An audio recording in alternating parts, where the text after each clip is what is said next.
好，10:05。Yep，交给我了吗？等一下直播再跑，等他跑一下。他已经开始啦。哦，好 ，Great。好，大家好，先跟大家打个招呼，然后简单的自我介绍一下。我是小森，然后我刚从德国慕尼黑工业大学毕业，然后我在太空领域上主要研究是火箭推进，就是太空推进系统。那简单来说，白话文就是火箭。那我在学校，曾经就是帮忙设计过一颗 CubeSat 的制动器。那颗 CubeSat 在19年底已经成功的从巴西发射到太空，所以现在地球轨道上有一颗我自己设计的 Actuator 在绕行轨道。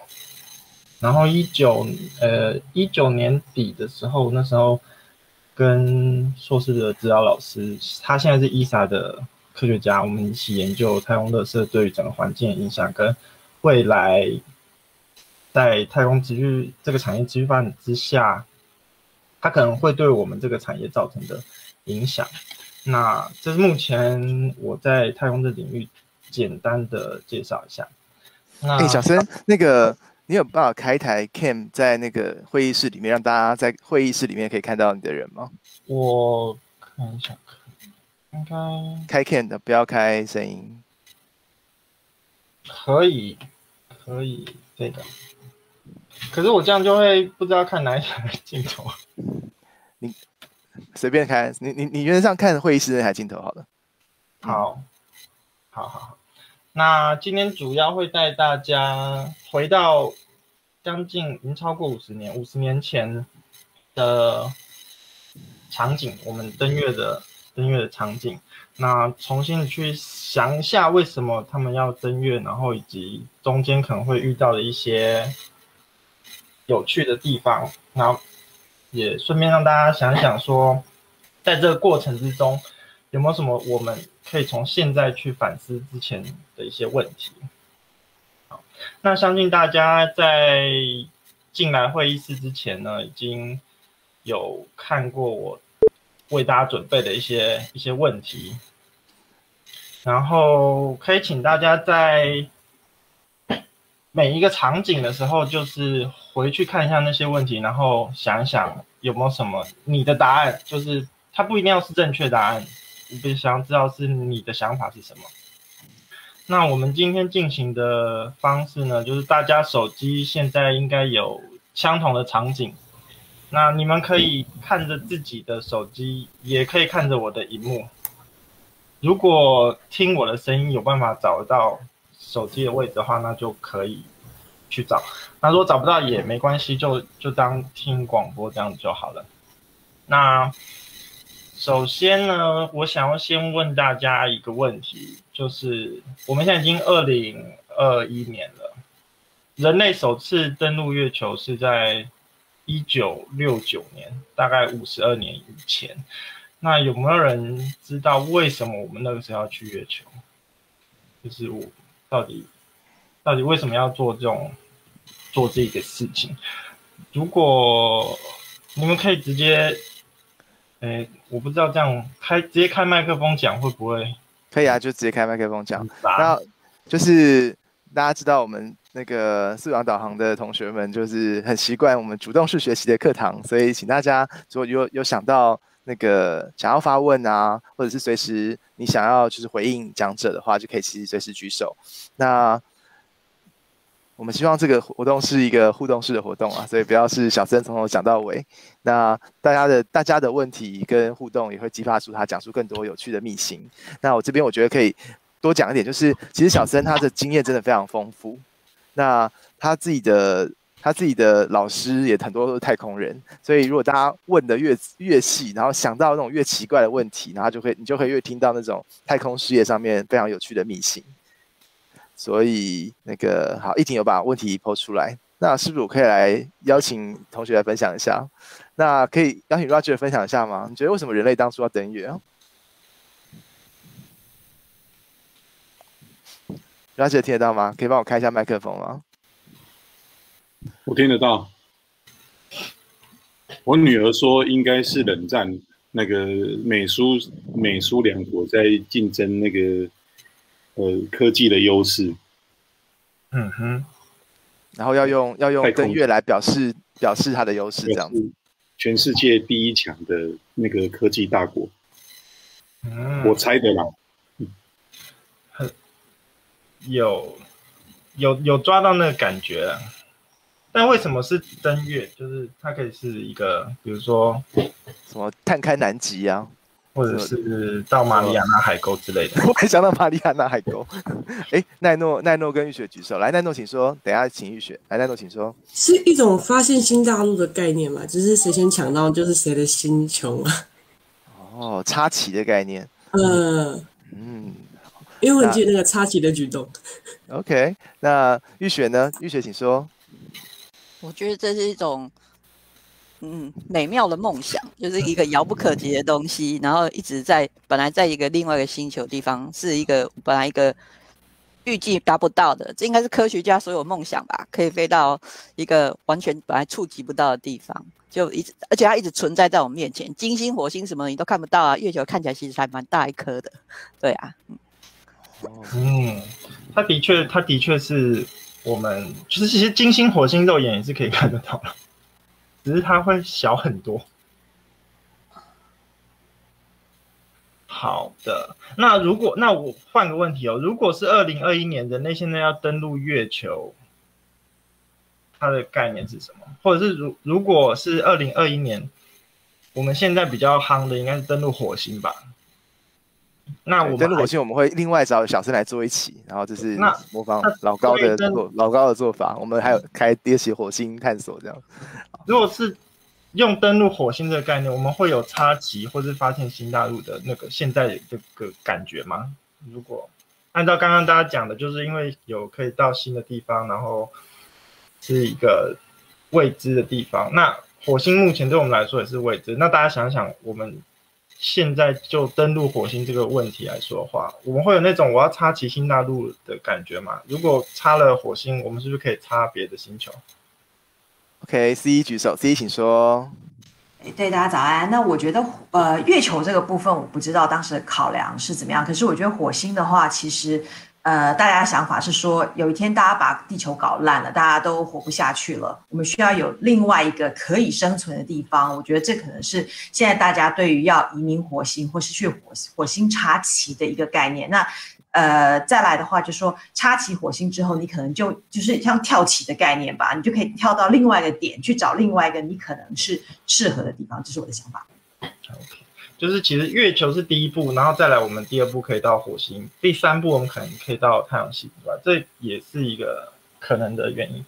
那我先讲讲当时到底发生了什么事情。当时其实大家为什么在争夺这个科技呢？其实就大家刚刚有提到，就冷战之后呢，其实美国很怕苏联会射核弹，其实主要还是核弹，然后苏联也很怕美国会射核弹，所以其实是在一个就是大家都要射核弹的这个恐惧之下，那为什么是用太空竞赛？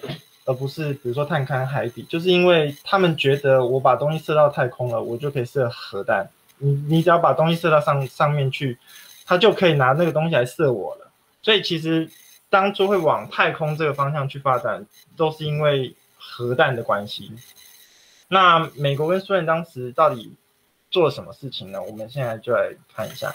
那现在大家荧幕上看到这个就是从这应该是画的，这不是真实的。就月球后面是地球，再来是太阳。那现在看那个小陈稍等一下所以我们现在进入到那个 Expedition 这个 App 的那个场景。这个我们今天看的是那个 Trip to the Moon 1966。那如果你还没有下载，你可以用你的 Android 或者是那个 Apple 的手机下载 Expedition。那可以请依婷帮我贴在 Room Chat 里面吗？然后如果你还没有下载 App， 可以下载一下。然后下载 App 之后，你要下载那个场景。那在 FB 看直播的朋友，你也可以我在那个说明里面有写这个 App 跟这个场景的名称。你下载之后，你就可以看到跟我们现在荧幕上面一样的画面，然后你可以又透过360度或者是 VR 的一个体验，然后自己去看。等一下我们小森会在里面讲到的各种的场景的说明。好，那我们就邀请小森继续。好，就是我现在画面上看到这一颗，其实就是引发整个太空竞赛的第一枪，就是开启那第一枪的这个玩意。那这是什么东西？这是一颗苏联制的卫星，叫 Sputnik。Sputnik 在俄罗斯俄文里面，它意思就是卫星或是旅行者的这个意思。那这颗卫星的发射成功呢，造成了整个美国非常大的紧张。这颗卫星它的任务总共是21天，它就是在地球轨道上成功绕行了21天，但是因为它是第一颗真正意义上在轨道上面成功运行的卫星。那这个卫星，如果大家有看过《10月的天空》这部电影，应该会非常有印象，因为其中有一幕就是美国人抬头看到天空上有一颗闪亮的东西划过天际，那一颗就是苏联发射的 Sputnik 1号卫星。那成功的发射这颗卫星呢，它其实是赶在美国之前，因为美国在前一年他就说我们在明年我们要发射一颗人造卫星上去，那苏联赶在他们之前发射上去之后，激发了整个美国人的恐惧感，他们觉得哇，苏联已经成功发射人造卫星上去了，那我们是不是很有可能就是会被这个东西掉下来打到，然后就觉得它可能是在核弹头还是干嘛的。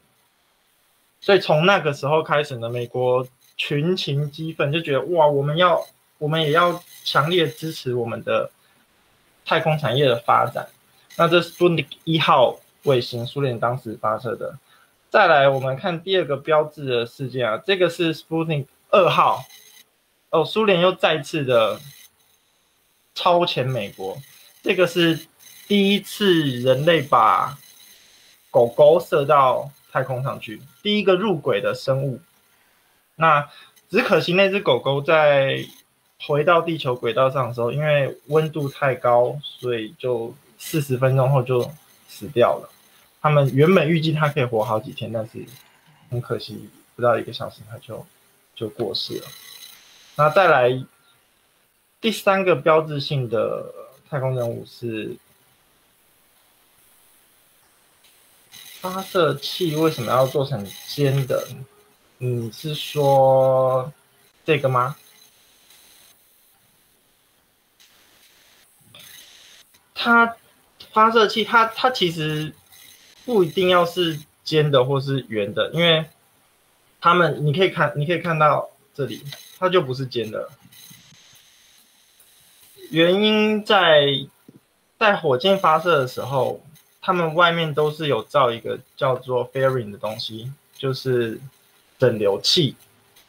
整流器是帮助太空船在穿过大气层的时候，可以保护里面的太空，那个叫太空船嘛，我们会叫做太空载具，它不会被大气层摩擦发热所影响到，所以它不一定要是尖的，它也可以是圆的，主要是外面的 fairing 是尖的，那可以帮助流线型的穿破整个大气层。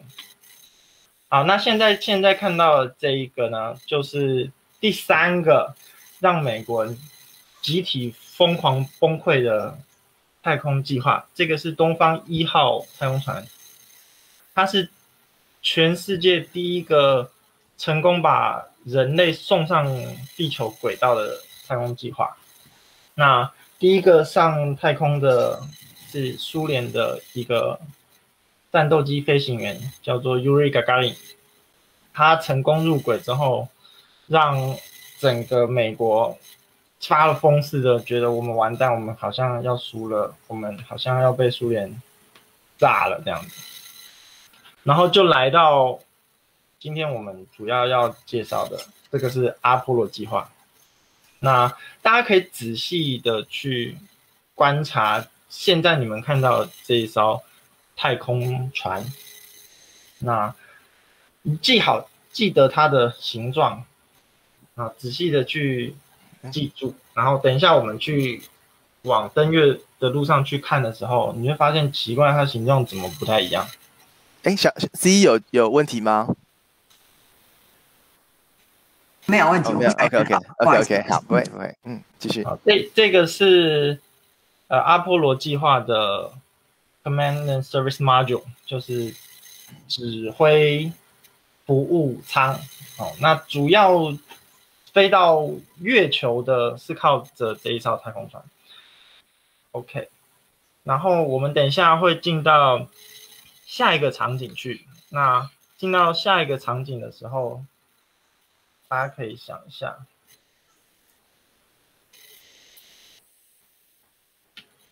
错了，这个场景，对，好，进到这个场景，大家可以去讲一下，这个现在我们看到是阿波罗计划，美国的登月计划。那大家可以看到，它是从地球到月球这边来。那如果是你的话，你会怎么样设计？怎么到月球？因为它其实就是一个很遥远的地方嘛。那这跟我们坐车到垦丁有什么不一样？有没有人有想法？就它可能必须要具备哪样的功能，或者是比如说我需要带氧气啊，我要怎么？有没有大家有任何的想法？如果是你的话，你要怎么样设计到月球的这条路线？有人有 idea 吗？或者要设计一条去某个星球的路线，你需要想哪些事？对，大家不用就是你想说，我们要回答正确答案，各位，就是你们又不是航太硕士，好不好？好，那就是我们家就是脑力激荡一下，你可以想一下，那如果这不像是我们在出去随便旅行，那我们可能要想哪些事？好，要考虑。C 马上举手，感谢 C 的响应，来 C 请。好，因为我觉得这个 topic 实在太好玩了，因为完全是我平常没有办法接触的，所以我现在就跟大家随便分享我这个 trying to think out of the box。那我觉得，如果我说今天从地球要到月球，那它是个很长很长的距离。那假设比如说我台北开到垦丁，我只要确定我油够就好了，然后中间可以加油。那地球到月球好像中间没有办法加油，所以我觉得最大考虑点就是说，如果我里面有人，他的氧气、他的食物、他的生活必须是没有问题。我在想就是燃料部分，我的感觉是说，好像没有办法把所有的燃料都可以足够完全用自己 propel 的方式从地球进到月球，所以很大一个计算点可能是要用到星球之间互相的引力的关系，然后帮助我一程，好像就是我可以找一个斜坡，然后用滑的方式，这样可以比较省我的油，这是我的想法。好。哇，燃料看起来是个大议题。玉雪，请说。我觉得除了燃料之外，因为还有大气摩擦力的问题，还有当然 gravity 就是重力是一个很大的问题。从我们的星球到另外地方的无重力状态，太空人的适应，还有饮食的问题，然后排泄的问题，这些东西就是人民生需要跟所谓的摩擦力啦，还有重力的问题，我觉得那是完全需要考量的。这样子。好然后那个在 chat 里面有婉婷提到那个导航的迷路问题，然后一心提到那个太空垃圾怎么样避免不要撞到的问题。很好，要自动驾驶吗？没错，大家都有讲到非常重要的点，就是我们去垦丁，我们中间可以加油，可是我要去月球，我中间没有办法补充我的燃料，所以燃料的确是一个非常重要的。那在现在2021年，燃料依旧是我们要去太空非常重要需要考量的点。那大家也都知道，因为地球是有重力的，所以我们其实是要脱离一个一直拉着我们的东西。那我们的加速就是要离开地球表面。那我大家有这个概念吗？就是刚刚我看到有人提到，就是轨道这个东西。那我觉得轨道是另外一个非常大的 topic。我们都知道轨道好像是有一条有形的一条路，但是太空中看起来是就是空荡荡的。有人知道轨道是什么一回事吗？这有点抽象，就是什么？对，这很抽象。你可以举个例子吗？比如说，大家也有提到就是导航的问题，那就是怎么讲呢？太空是空的，那我们怎么知道我们飞出去会飞到哪里去？有人说轨道是想象的，轨道是重力的最外圈。其实轨道是怎么算出来的呢？轨道是重力算出来的。那我们需要知道那个地方，我们要用多少速度可以到达那个地方。所以比方说，大家都知道我们丢棒球，我丢出去之后，棒球会掉回地球上来。但是我如果丢的再大力一点点，它就会飞得更远一点点，但是还是会掉到地球上来。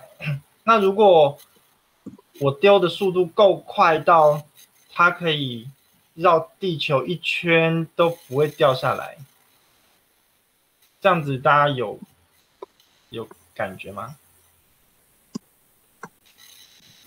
它其实就是我丢棒球时候的那个抛物线。那我今天丢棒球的那个抛物线，如果它的那个弧度是跟地球的弧度一样，它是不是就不会掉到地面上？它其实就是一个弧度的问题。那我要怎么样丢到那个弧度呢？其实就是我的速度要丢的多快。所以简单来说呢，我速度丢的越快，它就可以绕地球越高，不会掉下来。大概有这个感觉就好，就是轨道其实就是速度。比如说，我现在太空船可以飞每小时1000多公里，那它可以到地球轨道多高的地方？也就是说呢，我们通常会用速度来描述轨道的高度。那如果我要离开地球表面，我就必须达到一个高度，它可以脱离地球的引力。那这个我们要怎么算呢？就是当我可以飞到无限高的那个地方，所需要的速度是多少？那个速度就是所谓的脱离速度。所以我们必须要知道那个速度，然后我们要知道月球在哪里，那我们才有办法算出那我如果要离开月球，我要离开地球，然后我要到月球，我要在那个速度之后，我要再加速到月球上去。简单来讲是这样，但它其实是很抽象。飞机不太一样，因为飞机主要是平的飞，它没有对抗重力。OK， 好，那我们简单来讲一下，当初他们阿波罗计划所使用的登月是怎么做的？他们当初其实有4个不同的计划在做决策。第一个决策就是像我们去垦丁那个样子，他把所有的东西都装在一个火箭里面，然后用那一支火箭直接射到月球上去，就跟我们到垦丁概念比较类似。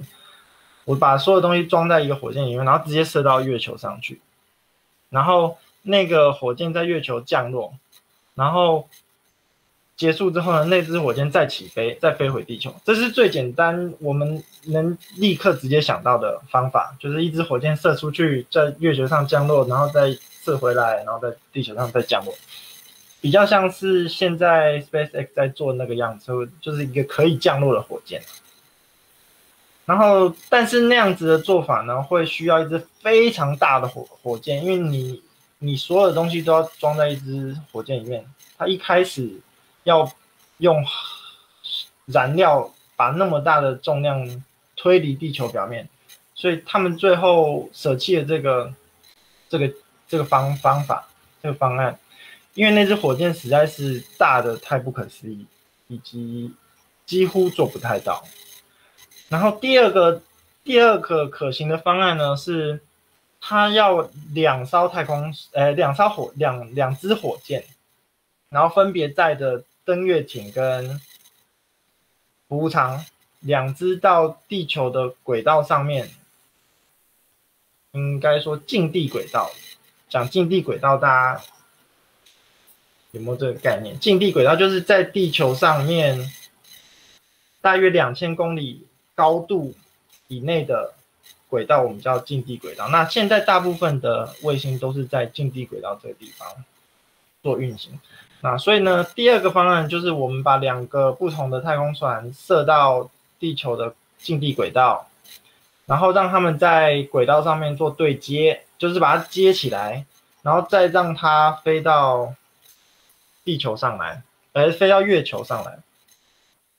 但是他们那时候考虑的点是，其实没有什么对接经验，也就是说，他们要在地球的轨道上面组装这艘太空梭，他们没有把握，所以当时就没有考虑这个点。他的意思是，我要在地球轨道上面组装这太空梭，然后这辆太空梭飞到月球表面，再让它射回来，就是第一个的概念，只是它分成2支火箭射上去。那当时也没有选择这个方案。第3个方案比较有趣一点，他的想法是我要设2支火箭，第一支火箭呢带着要让太空人从月球表面回来的火箭引擎，但是无人的，我就像丢包裹一样，先把它丢到月球上去。然后第2支才是载人的火箭，第2支把人丢上去呢，然后太空人会利用丢在月球表面的包裹，再组装成一支可以飞的太空船，再从月球表面离开，返回地球。大家有听懂这个感觉吗？第4个是现在我们看到的这个图，它只用了1支火箭，然后把Common Service Module 就是服务舱跟登月小艇一起射到近地轨道。那大家可以看到，火箭射上来到近地轨道的时候，它等一下有人吗？到近地轨道的时候，服务舱跟登月小艇会离开火箭，然后服务舱会转180度去找登月小艇。现在看到的这个部分，转180度掉头去接到登月小艇，然后服务舱跟登月小艇再一起往月球的轨道上去飞。飞到月球轨道的时候呢，服务舱跟登月小艇会分离，留下服务舱在月球轨道上面绕行，登月小艇自己降到月球表面，然后等到太空人探索完月球表面之后呢，登月小艇会分成2个部分，降落的地方会留在月球上面，然后剩下头的地方会再发射进到月球轨道。到月球轨道的时候，去找刚刚留在月球轨道上面的服务舱，然后再由服务舱把他们一起带回地球轨道。OK， 讲到这边大家有没有问题？所以听起来就是分段，然后组装，然后再分开再组装，所以不是所有时候大家都在一起就是的状态。这样子的好处就是，我的服务舱不需要带这么多的燃料，比如说我还要把燃料，应该说你想想，如果我没有把服务舱留在月球轨道上，它要跟着一起降落到月球表面的话，它就等于把这么大的重量要一起带到月球表面，再把这么大的重量再一起离开月球表面。所以选择现在目前这样子的方式呢，其实就是我要尽可能的减轻我到月球表面的重量越好，然后尽可能的不要浪费我的速度，因为刚刚有讲到速度其实就是轨道的高度，所以我不要浪费我的速度在减速。那我要把这么大的重量减速，我就需要很大的燃料，就跟我们要加速其实是一样的。所以他们把不需要的重量就一直抛弃，那这样子的方式可以减少整个太空船的重量，然后也就可以减少我们所需要携带的燃料。那现在有一个问题，就是新倩提到，如果不小心对接失败怎么办？那就是失败了。对接失败会怎样？对接失败有几个可能性。第一个就是我不知道他所谓的失败是什么意思，有可能性就是 airlock 不密合，那也会是对接失败，因为你会漏气。你撞到了登月小艇，那登月小艇不能用了，或者是你的 command service module 被撞坏了，也不能用。那如果对接失败，就是只能放弃任务，然后想办法把太空人救回来。服务舱转向180度的时候，速度不会减低吗？速度不会减低，因为服务舱转180度的时候，我这样讲，它的速度是不一样的速度。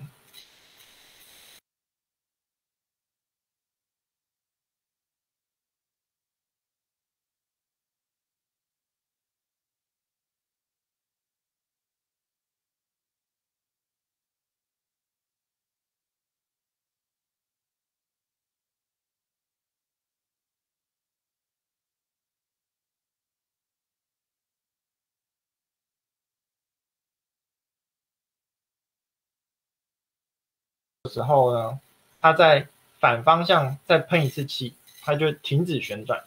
可是在这个旋转的过程之中呢，往前的轨道速度其实是没有改变的。那当然，当转成180度之后，它就变成往后飞了。但是我们就是讲轨道速度就是往前的那个方向。OK， 所以现在大家可以看到，电脑控制的对接是电脑控制，但是最后要真的接到是要人力控制的。就电脑可以控制的还是现在来说，我就用2021年，如果我们现在要在太空中做对接呢，就是电脑会帮你控制到一个范围，然后快到的时候呢，你要人工自己冲过去，然后接在一起。在真空当中怎么做两个东西的定位啊？真空两个东西的定位基本上跟真空不真空没有关系，它主要是我要知道那个前面在飞的那个东西的轨道参数，跟我这个东西的我现在在飞的轨道参数的差别，然后我们的速度差，其实你就想想，它就是两颗在飞的子弹。然后子弹要去追另外一颗子弹，因为它们速度很快。OK， 到目前，到目前还有问题吗？大家可以自己在场景里面不用停在小森停的这个场景，你可以自己拿起来看啊，然后逛一下，然后看到画面当中有什么问题都可以提出来。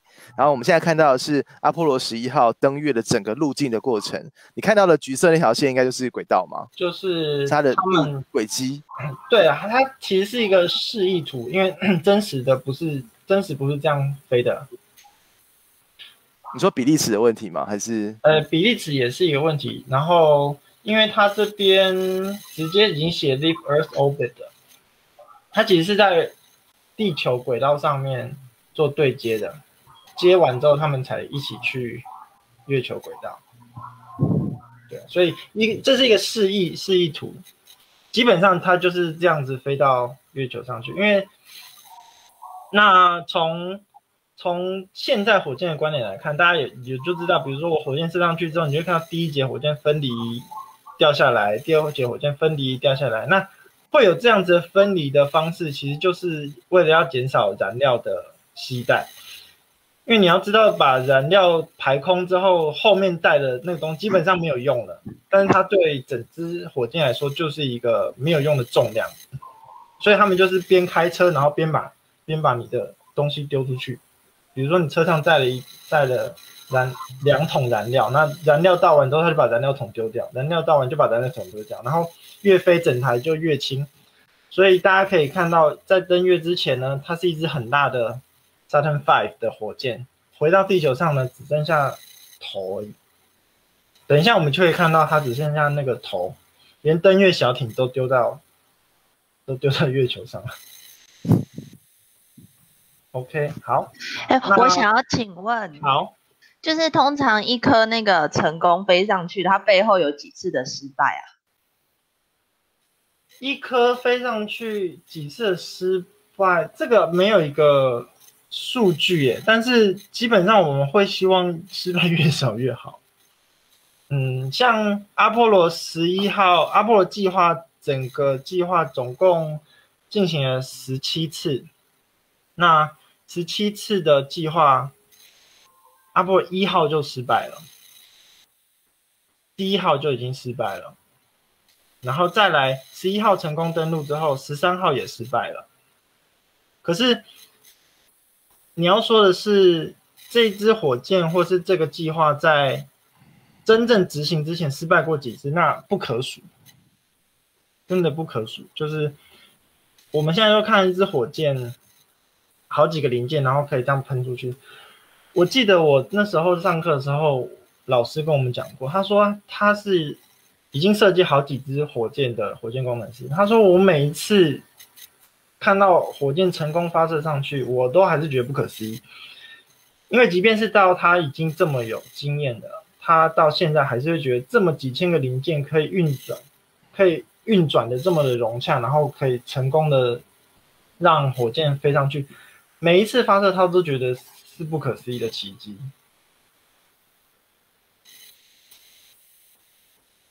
很多太空人死掉吗？阿波罗1号3个就过世，对。实际阿波罗计划总共执行了17次，然后像刚刚有提到的，我们有说他要轨道对接，他要做绕月，他要确定月球是可以站人的。他们总共在第11次才执行登陆月球，在那之前都是在做，比如说有发射探月的探测器去绕行月球轨道，看看月球有没有哪里是适合登陆的。然后他们在阿波罗计划之前，其实进行2次不同计划，一次是水星计划跟双子星计划。因为其实在真正执行登月之前呢，整个美国其实是1个月之前他们才把人送上轨道上的。也就是说呢，他们第一次把人送上轨道上的时候，他们的总统就说我们要把人丢去月球。然后所以他们就想说，好哦，那现在我们就要开始做这件事情。所以他们就执行了水星计划。水星计划呢，就是把人带上不是水星，带上轨道，把人入轨的这个计划。然后大家可以看到，现在我们都知道，飞去月球的第一次飞去月球阿波罗11号总共有3个太空人，阿姆斯壮、柯林斯跟艾德林这3个人。那所以水星计划当时呢，只能让1个人入轨。可是我们的最后目标是要让3个人一起入轨，所以他们最后又执行了一次双子星计划。双子星计划呢，顾名思义，它是要让2个人入轨，然后2个人入轨之后呢，他们才能做对接的这个计划。应该是有讲好啦，只是他们当初是觉得说我们的技术目前还看不到可以登月的这个成功的这个感觉，但最后他们还是成功了，所以我觉得是非常了不起的一件事情。好的，我们时间过得有点快，我可能需要快一点点。那现在到第3个场景呢，我们从计划如何去月球，那直接现在要进行到如登月。那其实第3个问题刚刚已经有很多讨论了，就是在成功登陆月球之前，我们会需要做哪些准备？那在第2个场景的时候，大家已经提到很多，比如说我们要准备吃的，我们要准备氧气，我们要准备对接，我们要知道太空人有没有办法在太空活这么久。大家知道登陆月球需要多久的时间吗？就是去月球一趟回来，有人感觉得出来吗？有人说几个月，感觉人都老了。好，那实际上去月球没有我们想象中这么远。那飞一趟过去，单程票过去大概要3天，3天就到了，也没有到3个月。再一趟回来要3天。那整个月球的阿波罗计划登陆月球轨道，登陆月球表面，再回到地球上的计划是8天，也就是说他们花了8天时间从地球到月球，然后再回来8天。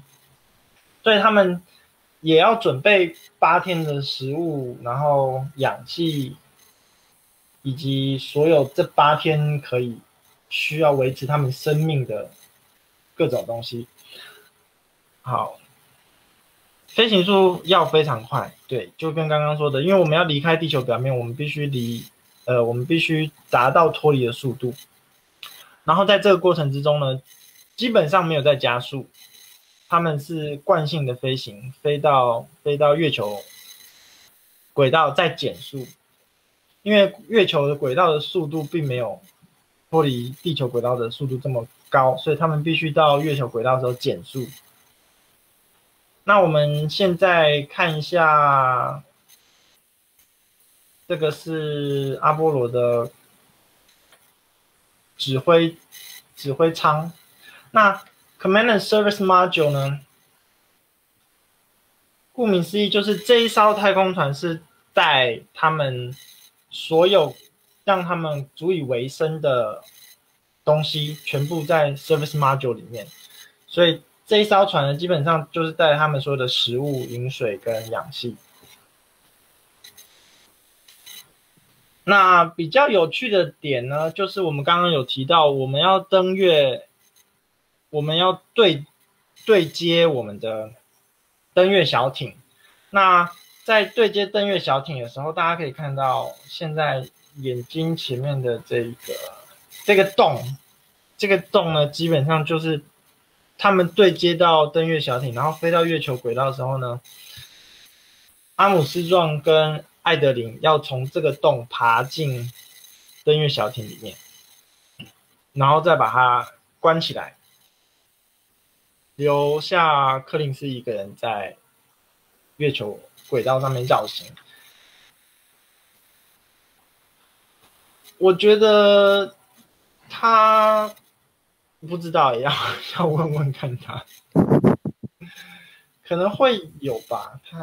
那三个人，我的问题有提到，就是你有看到驾驶舱里面有3个座位，那阿姆斯壮是 commander， 就是指挥官，整个任务的指挥官是阿姆斯壮，然后柯林斯呢是 command and service module 的驾驶，就是 pilot， 然后艾德林是登月小艇的驾驶，所以你会发现他们必须得安排3个人，那不能多也不能少，应该说可以多，可是多了就是我们要准备更多的燃料、更多的氧气、更多的水、更多的食物。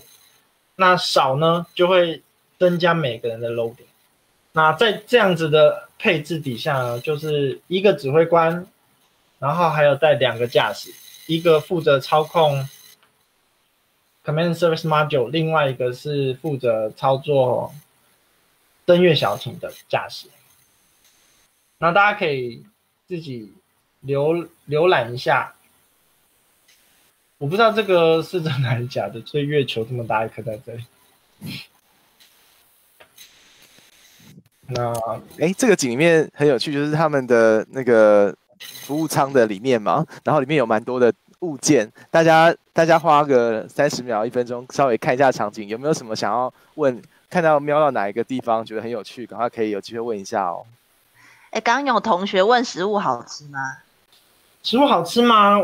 这个我觉得见仁见智但是太空的食物基本上是干燥的，因为我们要带真实的食物上去，你要带，就是它是包着带含水的，但是含水对于太空来说就是重量，你的火箭就必须再把那份水也带上去，所以基本上所有的太空食物都是干燥过的。那现在在国际太空站的食物 NASA、ESA 他们都是分配好，就是他们有做好一份，但是他们可以选自己想要吃的东西，就是他们可以选一个，跟 NASA 说我真的好想要吃，比如说鸡排，他们就会想办法送鸡排上去，就是还是会有人性的考量。我没有吃过真的太空人食物，我只有在欧洲太空总署的时候买过，他们有一包那个叫做，他们是说冰淇淋嘛，但吃起来其实很像那什么 waffle， 很像 waffle 的感觉。我觉得有些人大餐服务舱里面是没有厕所的，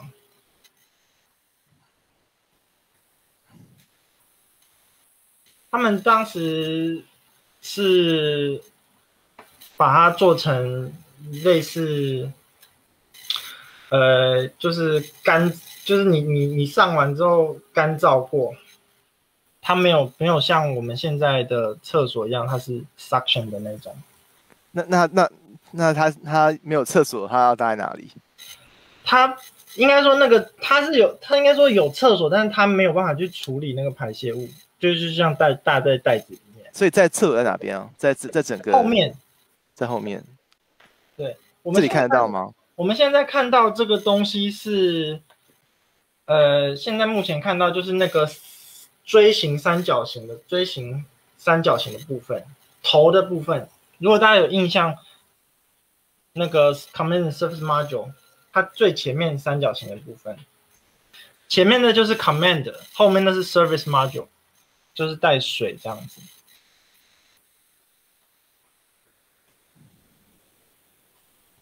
我们会撞到很多燃料桶，对，现在目前太空上已经越来越多垃圾了。那很多都是因为之前的之前丢掉的垃圾。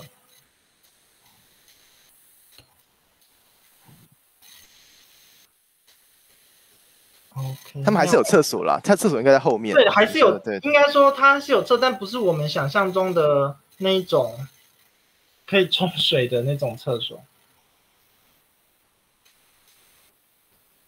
现在的太空说是有厕所的，是可以把排泄物用真空方式吸，因为太空就是一个真空的部分。他们是被吸出去的，那它不会被排到外面去。现在的厕所是吸起来，然后装在一个容器里面。然后国际太空，对，像飞机一样，吸的部分不是尿尿在无重力状态下，基本上。尿尿不会浮起来，因为尿尿虽然是无重力的，可是你的肌肉会把它往前射，它是会有惯性往前的。食物会脱水，通常会带多少喝的水？会带喝的水是要计算出来的，不是说我们想带多少水就带多少水。他们会去计算说，我一天的人大概需要多少水。然后他们会去准备8天的份，当然会有一些 UB 的，但是不会有这么多。女生的太空人有月经怎么办？月经我真的不知道怎么办，我没有听到太空人上面有月经的问题，可能他就不会出任务了吧？一格一格就是按钮，没错。不是因为8天要算准，是所有的太空计划都必须算准我要带多少水，因为我们的水其实是很重的。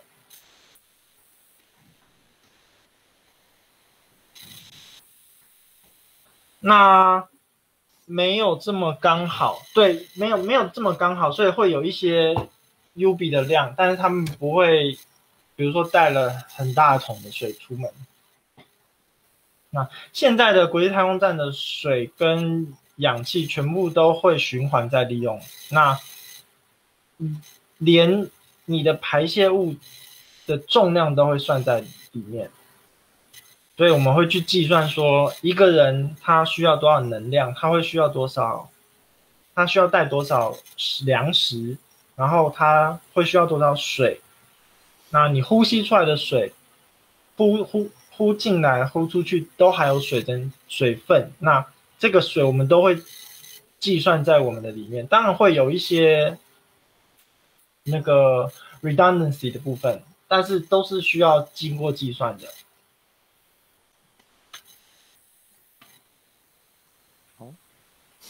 所以进下一个场景咯。大家对这场景还有问题吗？没有的话我们就往下，会进到登月舱。对，登月舱就发现它更小了，因为它现在只是为了要让2个人一起进行登陆月球的部分，它连椅子都没有设计，它只能站着。你基本上就是2个人站在一起，然后我们现在看到这个三角形的部分，就是登月舱的窗户。我觉得这个窗户蛮可爱，也会蛮有印象的，因为你从外面看出去，它就真的很像一个人的眼睛这样子。那我这边有提到了，我们的登月舱跟目前火星的登月舱有什么样的差别？铝箔是为了防晒吗？应该是你要说防晒也是没错，但是我们防晒的目的不是因为要避免紫外线，主要的目的是为了要隔热，因为太空中其实因为少了大气层的对流关系，辐射是一个太空需要具备医学常识吗？太空人基本上会上基本的医学常识，但是如果真的紧急生病或受伤，他们还是会联络指挥中心。那我刚刚有讲到，太空中因为缺乏那个大气层帮忙散热，所以其实在太空的温度是会上升的非常高的，直接被太阳晒到的话会上升到比如说400-500度，当没有被太阳晒到的时候，温度会瞬间降到零下200-300度。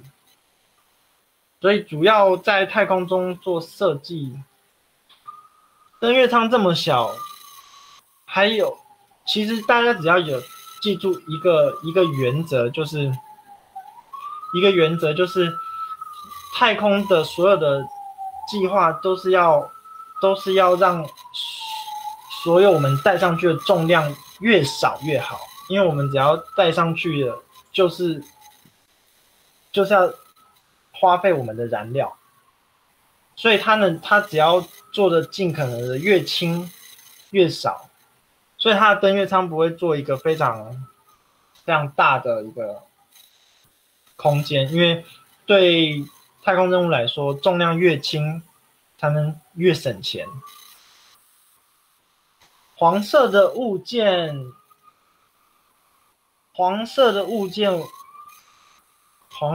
我不清楚它有没有什么特别的意义或者是功能。就我目前看，应该是2个人的位置这样。太空衣可以隔热跟隔冷。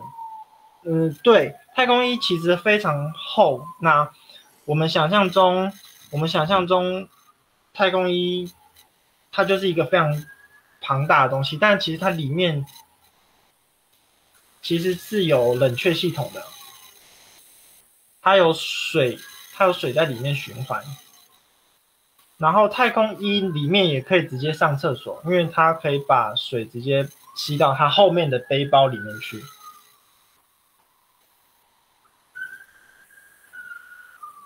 然后大家可以看一下，就是你们会发现它跟飞机的按钮不太一样，飞机的按钮比较近一点点，那太空船里面的所有按钮都是会隔得很开，原因就是因为他们穿的太空衣，那个手指会变得很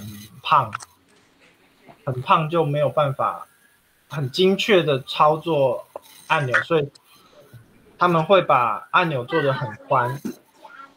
那包含他们太空衣上面的按钮也都是会间隔得很远。那甚至他们会带一个镜子，手上会有一个镜子，可以用镜子去看自己身上的按钮在哪里，然后怎么按这样子。OK。好，那关于登月艇里面有没有还有问题的？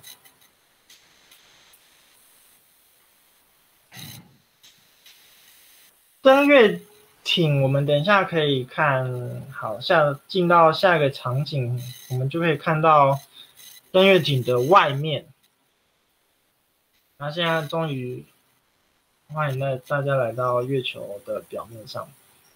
这就是登月艇的正面，大家刚刚看到2个小三角形，就是它的窗户。那从外观就可以看到，就其实很像这2颗眼睛。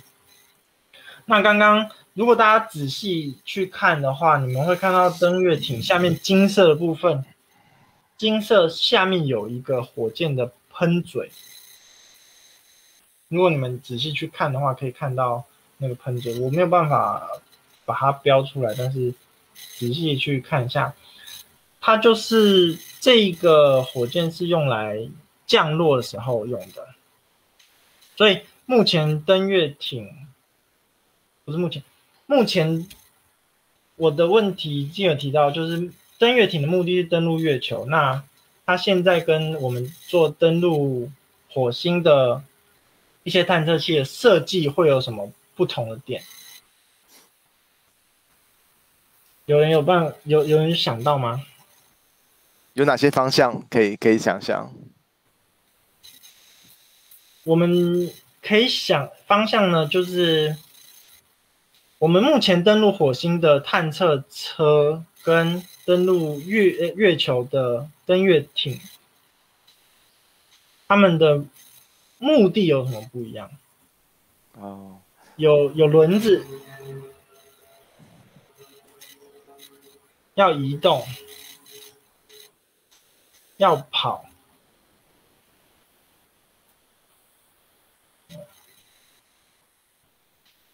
可是后来不是也有那个 rover 上月球吗？对，后来也有 rover 上月球。那是后来也是有车子，对啊。阿波罗计划到后期的时候才有，对。因为其实阿波罗11号登陆之前，他们 NASA 的科学家甚至不知道月球表面到底能不能站人，就是直到阿姆斯壮踩下去的时候，他们才松了一口气说：“哦，可以，那里的确支撑得了东西。”因为他不知道它地面的粉尘有多少。大家有提到了很多，但是还没有提到一个最重要的，登月艇它的目的除了登月以外，它还要回到地球上来，它必须要能够发射回月球表面，不然它回不来。那我们现在到火星的探测车呢，没有一台回来的，所以如果你们去看麦特戴蒙演的那个好像是拯救火星的那部电影的话，你就会知道麦特戴蒙在火星表面上找到了一台之前旧的火星探测车，然后利用它去做一些东西。所以最大的不同点就是这一颗登月艇还必须要能发射回来。那大家可以看到，就是有一部分有金色的，有一部分是灰色的部分。金色的部分会留在地球，不是地球，会留在月球的表面。那灰色的部分呢，在离开月球表面的时候呢，会往上再发射，然后进入进入月球的轨道。所以这台登月艇呢，主要其实是由2个部分组合而成的。金色那个地方是降落的部分，灰色的地方是起飞的部分。大家可以看一下，这边是阿姆斯壮在插国旗。OK， 关于登月的部分，还有什么问题吗？这个场景？问题。国旗是因为在上面有一根铁杆子撑着，它不是就是垂下来的。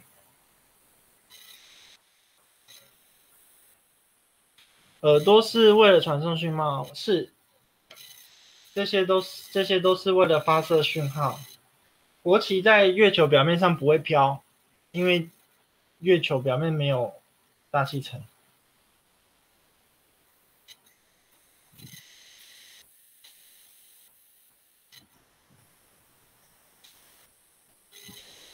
地上像灯一样的东西，这个应该是太阳能板。身上背什么？它身上背的就是刚刚讲的维生系统，里面会有供它氧气，然后供它循环回收的水。它里面也可以喝水，有吸管可以喝水，然后也有循环它整个身体的水冷系统。国旗我不太清楚它到底有没有回来，要问一下后来再上去月球的人，当时他们在月球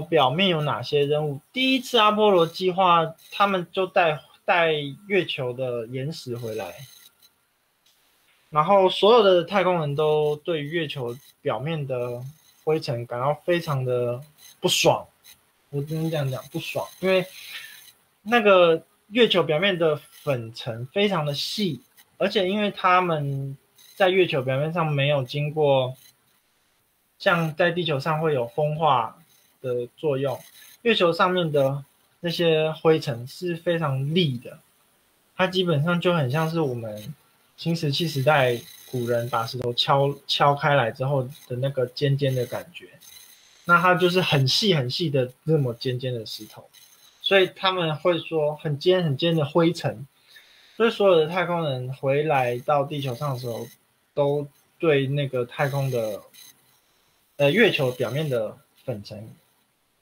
有很多的抱怨，因为它可能会卡到衣服里面，比如说他手腕跟手套跟手腕连接的那个地方，如果卡了灰尘进去，其实会很难移动，然后也会影响到它的气密性。如果要带岩石回来，当时只能请太空人去拿当时的技术，现在不需要，现在我们有探测船，可是探测船还必须要回来。当时的太空衣毁损的速度非常快，非常的快，它基本上去过一次月球之后就不能再用了，因为他们的那个颗粒太细，然后粉尘太小，它不只会卡到太空衣，它还会卡到，比如说登月小艇里面的一些零件，然后因为它降落的时候是喷气的，所以它降落的时候，其实那个火箭会扬起非常大的粉尘，踩下去粉尘没有像火箭喷下去的时候它的那个，诶，怎么会跳掉？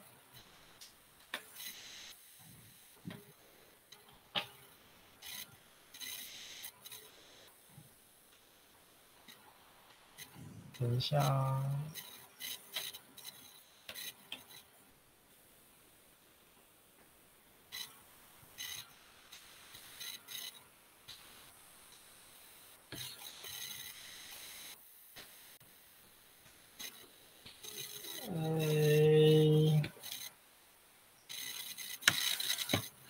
达叔，我需要无敌星星。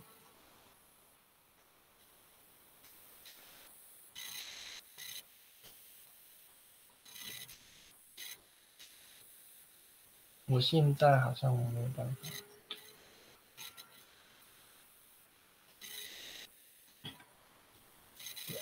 有了。喂。听得到声音。哦，好，我现在没办法共享荧幕。那大家看自己的画面好了。先看一下自己的。可以了。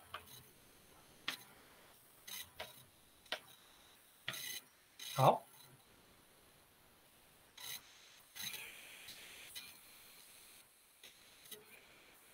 好，然后我们现在，甘乃迪在当时的演讲是说，我们要登陆月球，然后必须要安全的回到地球。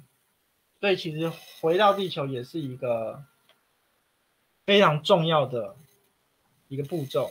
那我们来看看他们怎么回到地球的。可能现在有3个问题要先处理吗？还是你要继续？等一下，我没看到那个问题。那个奈诺要问问题吗？我怎么看问题？奈诺 C 跟玉雪有举手，还是你们是刚刚的举手？奈诺有问题吗？刚刚的问题。刚刚问题 ，OK， 好，那就继续吧。好，那我们就回到地球。那因为回到地球也是一个非常重要的一个步骤，先让你们看一下。好，它现在长这样。有人还记得他一开始出发的时候的样子吗？就是在第一个场景的时候，我请你们稍微去记一下，他好像不是长这个样子，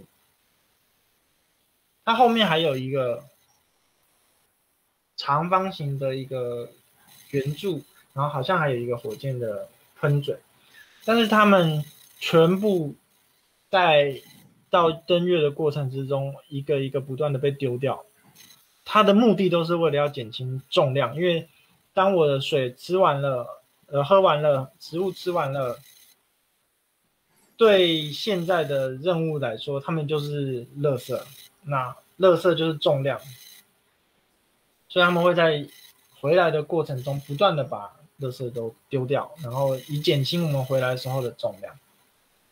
那现在这颗三角形里面就真的完全没有其他的东西，就只有那3个人可以坐的位置。那我这边有提到一个问题，就是有没有人知道为什么它跟我们生活中的经验不太一样？就我们的飞机、我们的火车设计的时候都是尖尖的地方朝前面，好像子弹也是嘛，尖尖的地方朝前面，就是一个流线型的设计。可是他们返回地球的时候却是圆圆的地方朝下，这样比较，有人说这样比较能减速。我们等一下可以来聊一下减速的过程。那这个问题比较简单一点点，尖端容易损坏，其实是因为他们为了安全落地好，现在看到很多大家回应啊，其实有几个人有提到点了，然后接触面积，接触面积有关系。首先先讲他们回来降落的时候是没有燃料的了，是完全零燃料的自由落体，所以已经没有办法用喷气、喷火箭的方式来让它减速，不像我们登陆月球的时候，在这里的时候已经完全没有任何的燃料了，也没有任何可以喷气的喷嘴，所以你会在这张图上面看到非常干净的一颗圆锥体。速度大概多快啊？其实速度就像我们发射出去的时候的那个速度，完全没有减速回来就是这个速度。那现在已经是没有燃料，当然他们会在过程之中在丢掉后面那个锥形的时候会做减速。减速的目的是要让他们减到小于轨道速度，不然他们就会一直在地球轨道上绕圈圈不会回来，那它也不行，所以他们会减速减到可以降低到它可以降落地球地球表面的这个速度。那刚刚有人提到说它没有办法控制它其实是可以控制的，但是它不是靠喷气的方式。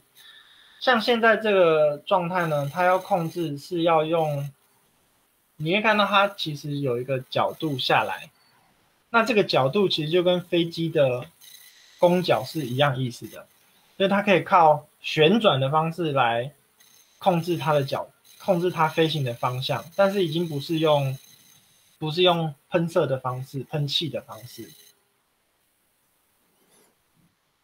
所以现在奈诺 C 跟玉雪师又举手了吗？有人有问题可以问。我看一下我这边怎么看。所以那个举手一直跑出来。好，没事，那我帮你按掉。好，减速减到脱离地球轨道是靠燃料。它是靠后面的那个 Service Module， 我们刚刚看到那个整个椭圆形，它是在地球轨道减速减到那个时候，降到它可以脱离的时候把它丢掉的。好，那这么快的速度要怎么样减速？大家可以想象，它其实有点像是打水漂一样，这一颗三角形会像打水漂一样的方式在大气层外面做弹跳。这个有办法想象吗？它会用这样子一个角度冲进大气层里面，随着大气层的密度越来越大，它会像是一个那个飞机的机翼一样，随着密度越来越大，它的升力会越来越高，所以它会往上飘回去，所以它会再飘出大气层外面，然后会再掉回来，但是它回来的时候，它速度就会减慢，所以它会像打水漂一样在大气层外面这样弹，然后最后会直接降回来。太空人是人吗？对，所以我上完课之后，我就觉得我不要当太空人了，就是那个工作环境其实蛮恐怖的。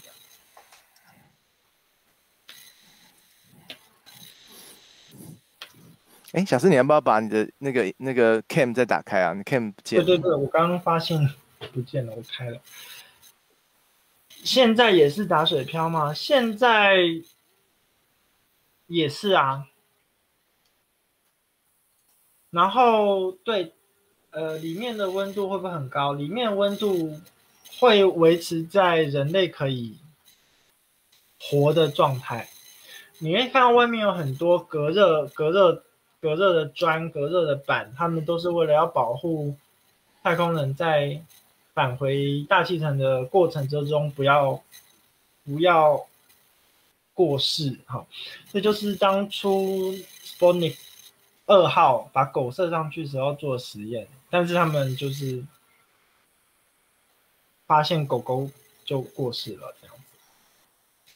单纯的上下还是有一些水平，它其实是震动的，你那时候感觉不太到它的上跟下，你就觉得它在晃这样子。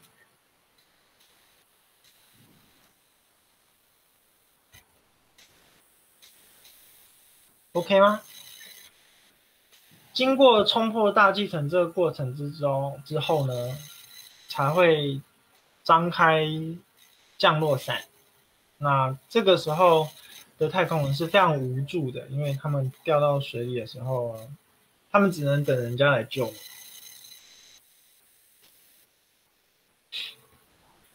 可是，即使是很无助，我觉得他们还是非常的开心可以回到地球上，因为其实那个8天的过程是一个非常没有人走过的路，也没有人知道会发生什么样的事情。即使是我们在地球上做了这么多的测试，这么多的实验，然后去设想有可能会发生的过程，但是这8天的确是人类非常重要，而且算是一个非常奇迹的一个行为，因为有这路上有太多未知了，所以我们就是在现在看一下，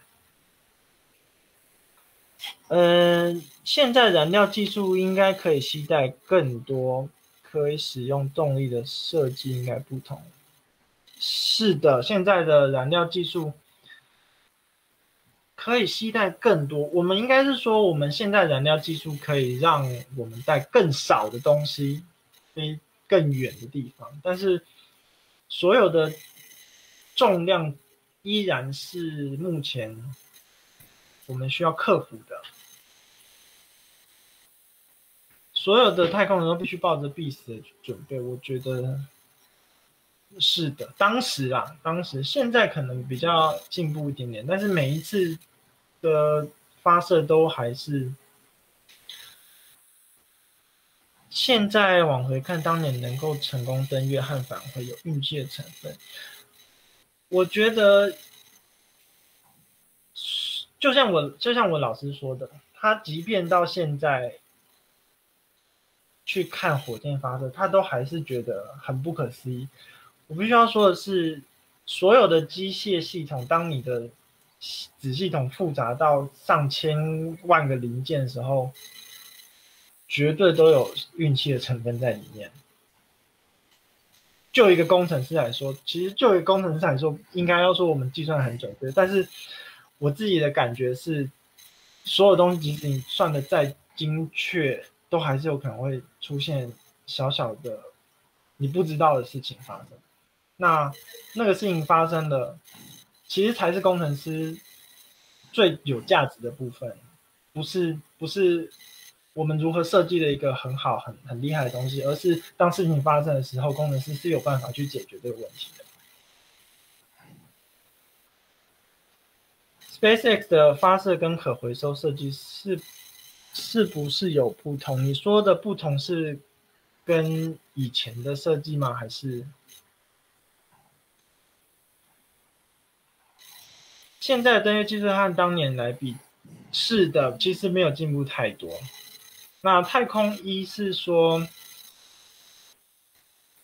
太空一，我们现在只能说，其实当年的原理跟概念用到现在来说，其实都是适用的，只是我们更加精进的材料上面的选择，然后还有一些，比如说现在有燃料电池，它以前没有燃料电池，就是还是有不一样的技术发展出来。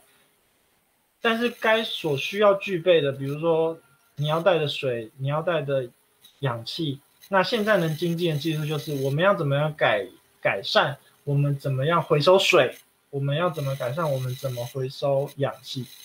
那只是在这个小小的部分去改进，没有做太多不同方向的规划，因为其实如果他们的登月是可行的，他们也成功了，我们现在的工程就没有必要去推翻他们所做的任何。要载人旅行，看一下，载人旅行应该下来如大水漂会改善，应该是说可以改善整个驾驶舱的环境而已，因为你返回大气层的这个过程是没办法避免的。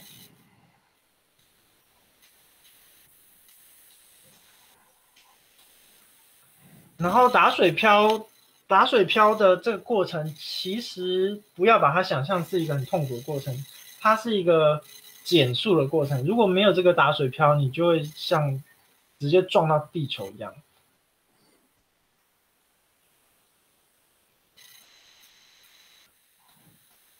还有同学有问题吗？其实可以用讲的啦，或者是有问题可以举手分享哦，或者是还有什么可以直接可以写在对，这样比较快。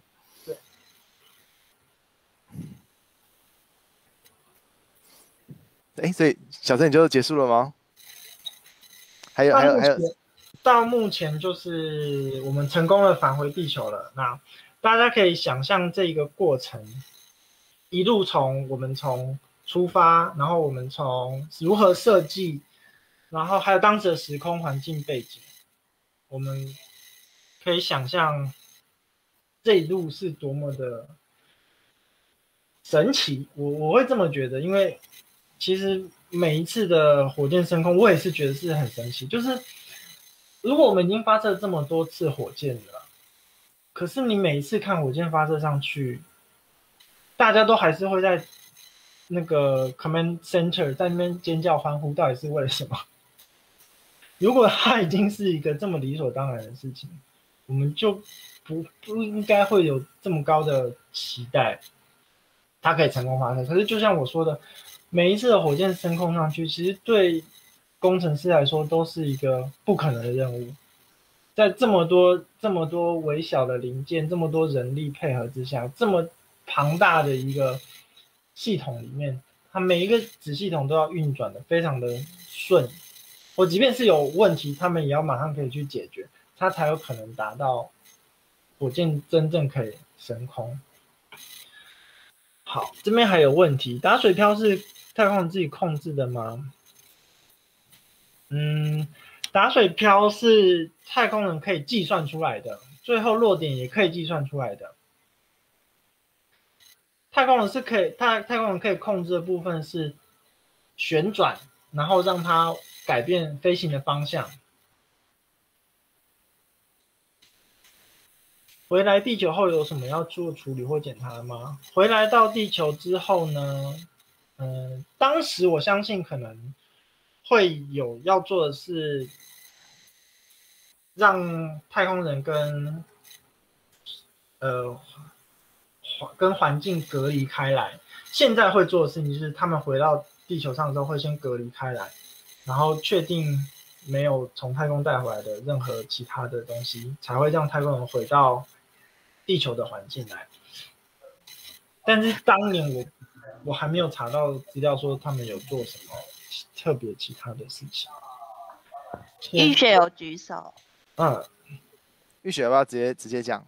哦，我有两个问题。第一个就是说，因为刚才上面好像有人也有打，就是说，因为他下来的时候那个计算啊，因为其实应该会计算，就是因为第一点我们留下太多，会一直丢掉嘛，留了很多太空垃圾，现在应该越来越多。然后第二个是下来的时候，就是像大陆之前那个一直被argue说它没有计算精准嘛。那你下降的位置跟你在地球轨道里面运作，跟你下来要燃烧掉多少，剩多少体积，其实应该都是会有一个精密的计算的。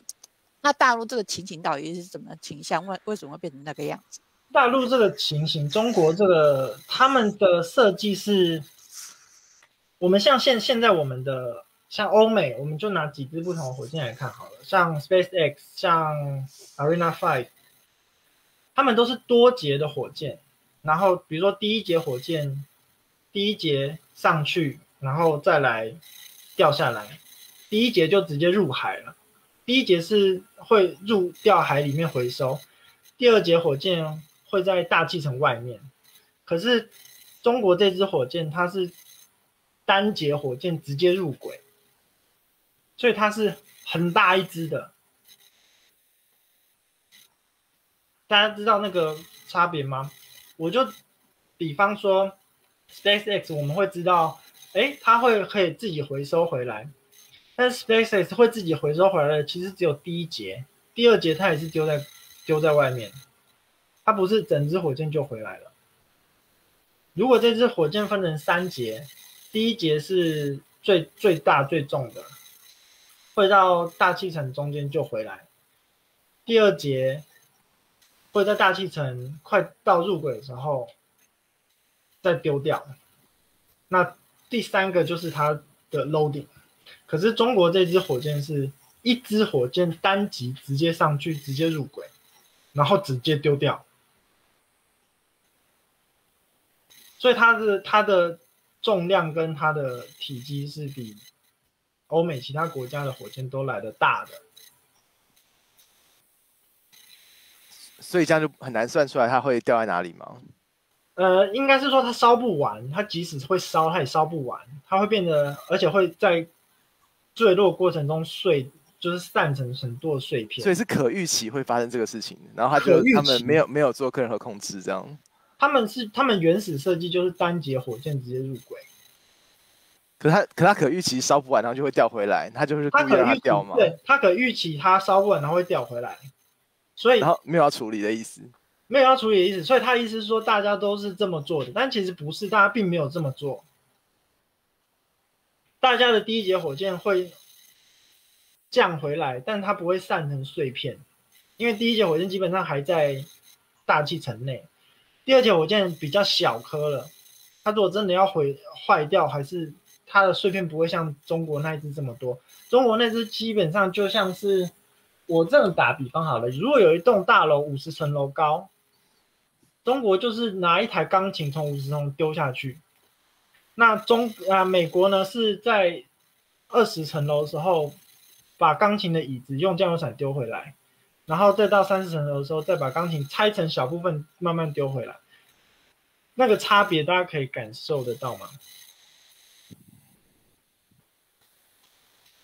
就是它的差别是在这里。对，神比喻。对，请问一下，那为什么中国要这样设计？是这样子设计比较容易呢，还是它有其他的意义在里面？它有特别要测试什么不一样的东西吗？测试是没有，我其实也不知道他们为什么要这样做，所以就是全世界人都不知道他为什么要这样做。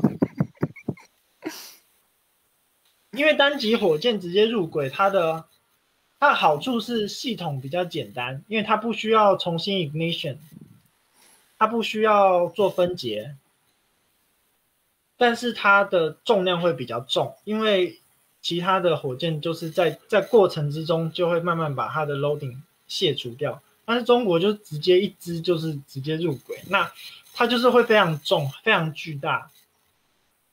但是它的优点就是它技术含量没有那么高，因为它只要做一支火箭就好了。如果像 SpaceX 就是它要做2支火箭，它要带2个火箭发动机，一个是第1节火箭发动机，一个是第2节火箭发动机。但是它是中国这一支，它只要做1支就好了，它射上去就是成功的成功，不成功就会炸掉。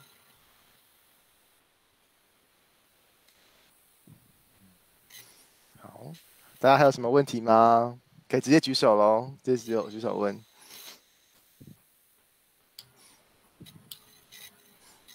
还是小三要帮我们做个结论？你觉得，你看你自己身为一个太空的专业者，你回来看登月史这段故事，对你觉得现在人类的生活有什么样的启示，或者是有什么样的延伸可以思考的地方吗？我觉得当然就是，登月这件事情。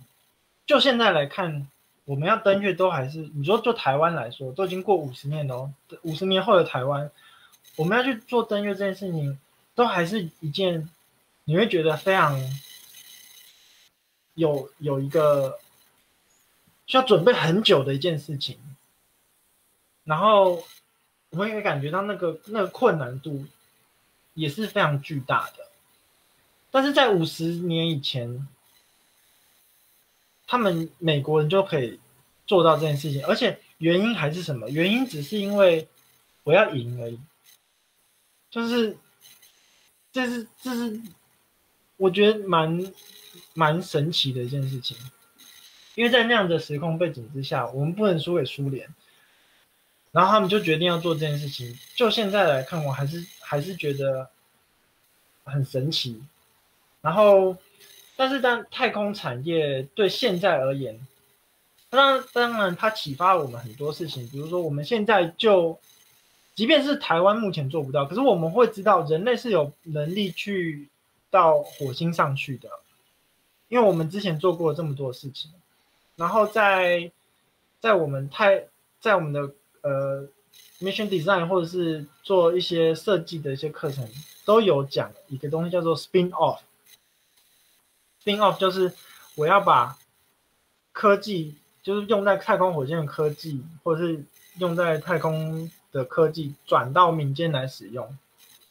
那其实这 spin off 是发生过很多次的，比如说像第一次阿波罗1号的那个事故，就是火灾，它让 NASA 重新去审视防火材料的重要性，所以现在地球上我们才会开始渐渐有所谓的防火建材。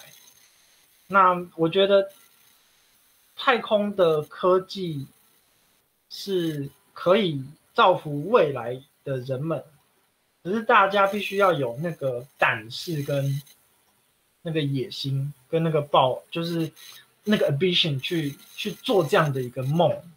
那我觉得这是在太空这样的产业，我们的对自己的期许跟对未来的发展的期许。但是还有一个更重要的是，我们的太空垃圾真的越来越多了，这是未来势必要面对的一个问题。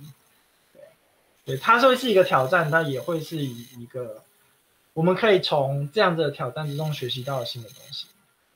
好，谢谢小森。那我先把那个，然后也感谢如果有 F1 的朋友在前面一起看直播，我先把直播先关掉喽。然后。